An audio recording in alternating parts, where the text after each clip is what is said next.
Hello class 12। कहानी का पहला वीडियो आपने देख लिया, समझ में आ गई होगी कहानी किसे कहते हैं। इस वीडियो में हम सीधे प्रश्न उत्तर की बात करेंगे जो आपके एग्जाम में आएंगे। जो आपके एग्जाम में प्रश्न नंबर 10 होगा उसमें 5 नंबर के लिए कहानी, कविता, समाचार आदि पूछे जाएंगे। 5-5 नंबर के 2 प्रश्न, यानी कि 2 प्रश्न होंगे, 3 का और 2 का, और दूसरा भी ऐसे ही होगा 3 का और 2 का। तो मैं आपको उसी संदर्भ में कहानी, कविता और नाटक बता रही हूँ। नाटक बता चुकी हूं, मैं आपको यहां पर कहानी बता रही हूं। तो देखिए उसी संदर्भ में पहला जो प्रश्न है हमारा कहानी से जो बनता है इस वीडियो के लिए, कहानी किसे कहते हैं। तो देखिए उत्तर, कहानी एक निश्चित प्रकार का वर्णनात्मक गद्य है जिसे पढ़ने में थोड़े समय से एक अधिक समय भी लग सकता है। यह कहानी के आकार प्रकार पर डिपेंड करता है कि उसे पढ़ने में हमें कितना समय लगेगा, या पढ़ने वाले की स्पीड पर भी डिपेंड करता है कि उसे पढ़ने में कितना समय लगेगा। लेकिन आदर्श समय जो पुरानी पुस्तकें हमारी कहती हैं वो कहती हैं कि आधा घंटे से 1 घंटे का समय लगना चाहिए। कहानी का स्वरूप तथा उद्देश्य स्पष्ट कीजिए। कहानी एक लघु वर्णनात्मक गद्य की रचना है जिसे वास्तविक जीवन की कलात्मकता के साथ प्रस्तुत किया जाता है और जिसका मुख्य उद्देश्य मनोरंजन करना होता है। नेक्स्ट प्रश्न है, मनुष्य जीवन में कहानी क्या स्थान रखती है। देखिए, मनुष्य की कथा कहने की जो आदत है या प्रवृत्ति है उतनी ही प्राचीन है जितना कि स्वयं मनुष्य।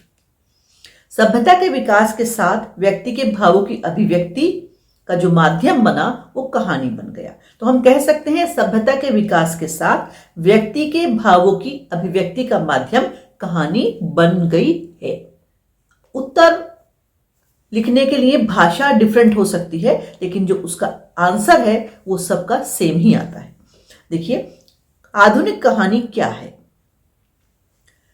आधुनिक कहानी साहित्य की एक विकसित कलात्मक रूप है जिसमें लेखक अपनी कल्पना शक्ति के सहारे कम से कम पात्रों अथवा चरित्रों के द्वारा कम से कम घटनाओं और प्रसंगों की सहायता से मनोवांछित कथानक, चरित्र, वातावरण, दृश्य या प्रभाव की सृष्टि करता है।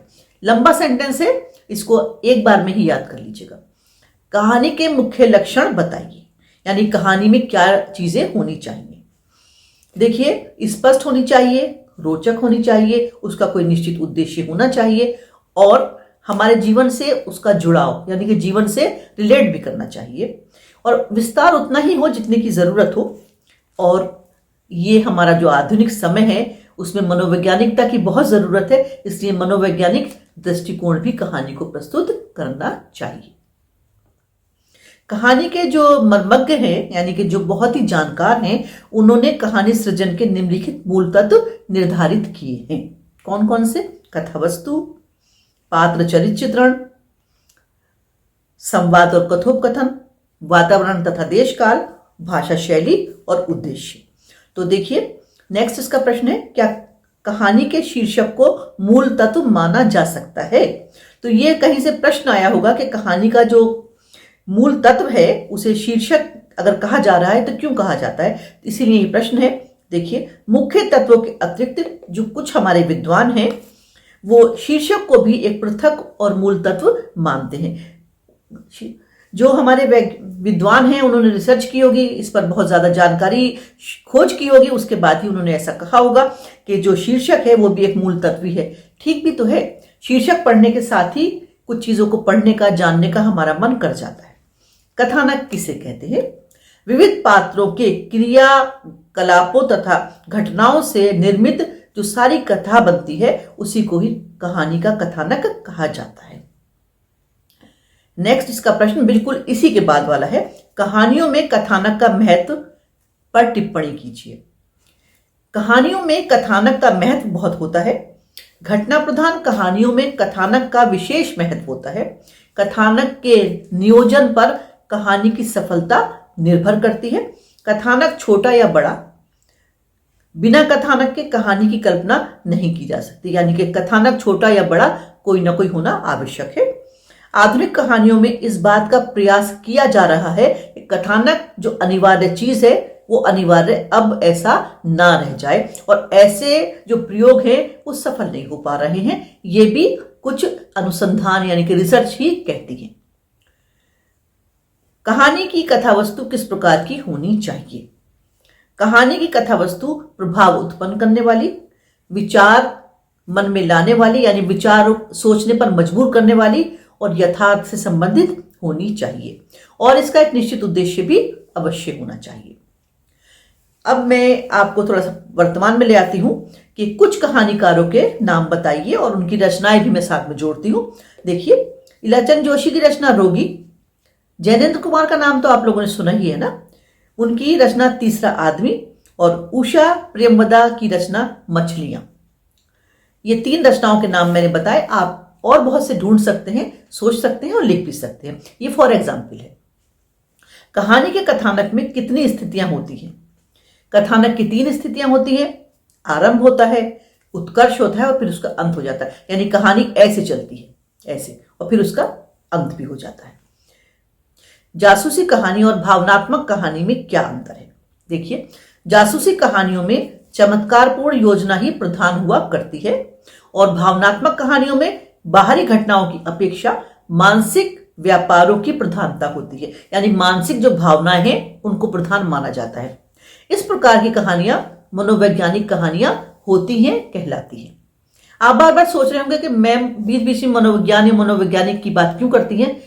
हमारे बच्चों के लिए आजकल इस विषय को जानना बहुत आवश्यक है, क्योंकि हम अक्सर टेंशन या तनाव में रहा करते हैं, और तनाव में रहने के कारण बहुत सारे इसमें हमें ऐसे एग्जाम्पल मिल सकते हैं जिससे हम उन तनाव को कम कर सकते हैं, रिलैक्स हो सकते हैं। कभी फुर्सत होगी तो एक वीडियो आपके लिए इसके लिए जरूर बनाऊंगी कि बच्चे तनाव मुक्त कैसे हो सकते हैं। कथानक में द्वंद्व किसे कहते हैं? कथानक में द्वंद्व और संघर्ष का महत्वपूर्ण स्थान होता है।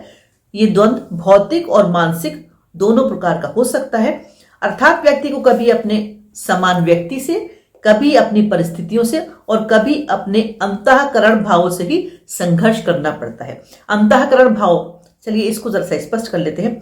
देखिए, मन कहता है सो जा, नींद आ रही है, हम सोना चाहते हैं, लेकिन अंतःकरण जो हमारा है वो कहता है नहीं, जागो, पढ़ो, सुबह एग्जाम के लिए जाना है। तो ये हमारी जो परिस्थिति है और जो हमारा भीतरी मन है उनमें संघर्ष चलता रहता है, और जीत हमेशा सही चीज की हो जाती है, और हम जितनी भी नींद आए उसके बाद पढ़ने ही लगते हैं। ऐसी स्थिति में द्वंद्व चित्रण ही कहानी का मुख्य ध्येय बन जाता है। मैं वर्तमान में आ गई थी, फिर हम कहानी में चले जाते हैं, जिससे कथानक में नाटकीयता उत्पन्न हो जाती है और कहानी रुचिकर बन जाती है। कहानी का शीर्षक कैसा होना चाहिए? देखिए, कहते हैं ना कि कवर अच्छा होता है तो अंदर की चीज पढ़ने का मन कर जाता है। उसी तरह से कहानी का शीर्षक आकर्षक, उत्सुकता लाने वाला, स्वाभाविक, नवीन होना चाहिए। इससे कहानी के केंद्रीय विचार की झलक भी हमें मिल जानी चाहिए। आकर्षक शीर्षक कहानी को पढ़ने के लिए प्रेरित करता है, और प्रेरणा का तो जीवन में बहुत ही बड़ा स्थान है। मोटिवेशन वो चीज है जो असंभव को संभव करवा जाती है।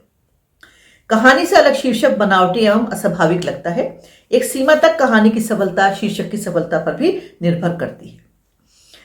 जो भी प्रश्न मैं आपको दे रही हूं, कहानी के, नाटक के या कविता के भी दूंगी, और समाचार के भी, या जो भी प्रश्न मैं अब आपको दूंगी उसका लिखित रूप सबका आपको अवश्य मिलेगा, ताकि आपको पूरी सहायता मिल सके। मैं कोशिश करती हूं मेरी तरफ से आपको बहुत ही सहायता मिले। कहानी में पात्र एवं चरित्र चित्रण के विषय में बताइए। देखिए, कहानी में पात्र के बाद कहानी के मूल तत्वों में पात्र योजना एवं चरित्र चित्रण को स्थान दिया जाता है। चरित्र चित्रण का संबंध पात्रों से है। कहानी में पात्रों की संख्या कम होती है।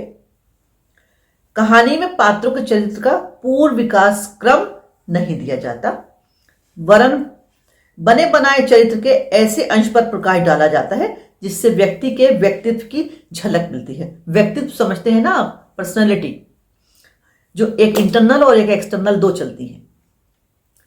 कहानी के पात्र एवं कथा वस्तु का क्या संबंध है? कहानी में पात्र एवं कथा वस्तु का एक दूसरे से बहुत बड़ा संबंध है। दोनों मिलकर ही कहानी के मूल भाव को स्पष्ट करते हैं।